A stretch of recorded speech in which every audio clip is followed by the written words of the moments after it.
Guys,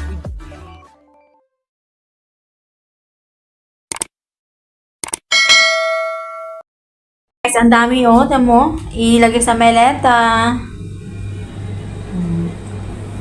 Ang dami mga chocolates. Yan. So, paano to isunod?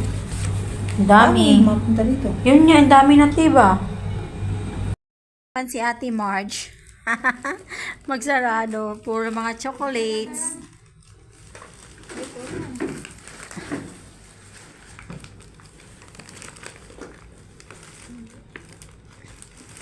Punong-puno. Tumpok na umpok eh, no? Guys, ang dami, oh. Mga imported yan. Victoria's Secret. Oh. Victoria mga secret yan. Ito yung pang present niya. Iba pa yung napabagahin niya. Ang dami, Diyos ko po.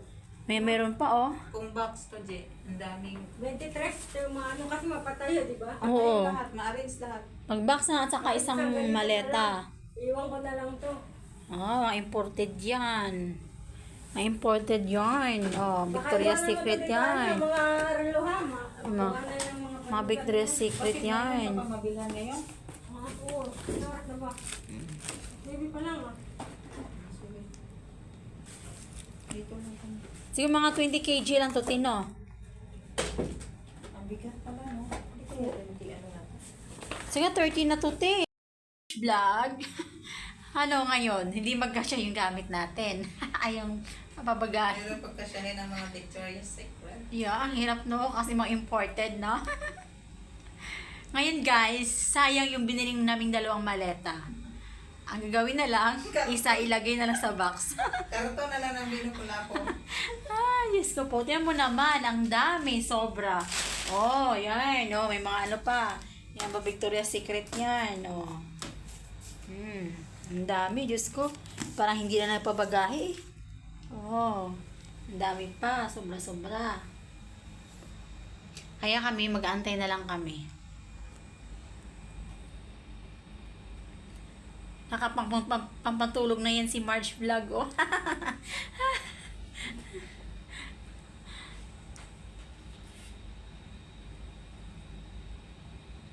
Hirap talaga pag OFW ka, no? Lahat, daming, masakit din sa ulo, ah.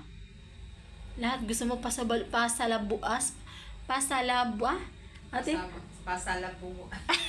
Pasalubungan. Pasalabungan, oh, yun, ganun, yan, di ba? Diyos Grabe ko. guys, ang dami guys. Nakakaubos ng pera, guys. Grabe. Victoria's Secret, guys. Oo, Victoria's Secret yan. Original yan, te. May kasama pa yan ng ano, te. May kasama pa yung Ay, sugar plum na ano. Bath and Body. Ano yan? And body. Assorted yan. Bath and Body, tapos Victoria's Secret, mga Johnson, mga ganun. Mga imported yan. Kasi yung mama niya kasi te, mahilig kasi sa mga imported. Day, itong siya, bakit dala-dala mo pa ang karton? Eh, kasi kanina pang sapaw lang yan. Pero pwede tanggalin na lang, di ba? Ang maleta, punta na sa box. From the social na maleta, nagiging sosyalera na box. Eh, paano? No choice. Hindi na magkasya, kaya bumili ng bagong box. Dito namin ilagay. Ay, nako po. Ganun talaga. Ayan po guys, natapos Just po namin discard siyang na lang. maimpake. Yan, tag 20 Gagawa na ng kg paraan. bawat isa. Okay, let's go na. Kasi 2 bags po kasi, 2 bags po kasi nakalagay, 2 luggages po kasi nakalagay sa ticket niya. Kaso nga lang guys, hindi po namin siya mahatid. Sa Wednesday na po yung, sa Thursday na po yung flight niya. Hindi namin siya mahatid kasi may pasok nga kami. Ayun guys, natapos na namin napak yan. So, napainit naman ako guys ng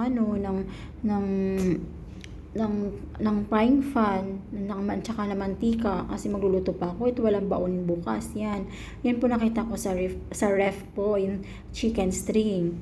Ayan guys, napapainit ako. Sabang napapainit po, nagsalang din po ako ng uniform ko.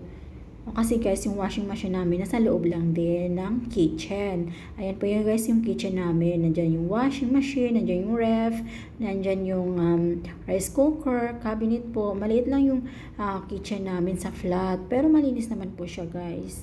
Yan. So, habang nagluluto, nagsasalang din, di ba? Ganun guys, kapag OFW ka, dapat kailangan hardworking ka. Kailangan dapat flexible ka, di ba? Ayan guys, mainit na. Nilagay ko na po yung chicken string na isa. Ayan po, nilagay ko na siya. Yan, so may naka-prepare na rin po ako ng na strainer dyan sa gilid po para yung mantika niya makatulo po yung mantika niya. Yan po yung first batch. Hanggang third batch to kaya ang pagluluto ko guys. Ayan. Pagluluto ng chicken string. Saka inubos ko na pati para yung dalawa mabigyan ko rin. Mabigyan ko rin si Marge. At saka si Marge may baon siya bukas kasi may pasok rin po. At saka si Jinjin yun para may ulamin siya bukas. Kahit wala na siyang pasok. Para may baonin din siya, diba? Ayan po. Ayan, tatapusin ko lang yun guys. At saka yung labahan ko bukas may pasok pa. Anong oras na po? Mag-11:30 p.m. na. Okay lang, minsan lang naman po. Pabakasyon na kasi yung kaibigan namin. So, natin kailangan matulungan. Guys, dapat as OFW po, mas maganda talaga ng tutulungan. Pero depende. Tsaka maghanap ka ng kaibigan mo. Hindi ka iwan sa ere, diba? Tutulungan ka talaga sa hirap at saka sa ginhawa. Ganun, minsan ka lang makahanap sa ibang bansa ng kaibigan. Puro kailangan, kilatisin mo ng maigi. Pero guys, ako, yung kaibigan ko po kasi, dalawa lang. Na si Marky lang. At saka si Junjun na po yung kaibigan ko. Okay na yung dalawa, diba? At least totoo sila. Ayun guys. Maganda to guys kasi nga no artificial siya, yung chicken string at saka no preservatives din. Maganda siya. By the way pala, binili namin to sa Carrefour, 35 dirhams lang. Buy one take one. Kami dalawa ni Marge. Tag-isa po kami. Ayan, tatapos na guys. So, ilalagay ko na lahat yan sa strainer. Ayan pa pala last batch. Tapusin ko lang yung ibusin ko na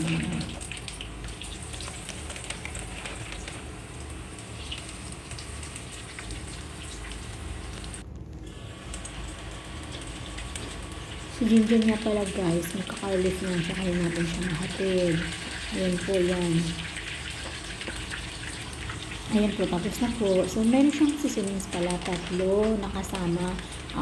Chicken, cheese seasonings, at saka barbecue, at saka may chili. So, yung barbecue at saka yung cheese po, inubos ko. Pero yung chili po, konti lang nilagay ko, hinati ko lang. Baka kasi yung dalawa, hindi ayaw mo na sa maanghang, diba? Ako naman kasi, okay lang. Mahilig naman ako sa maanghang din.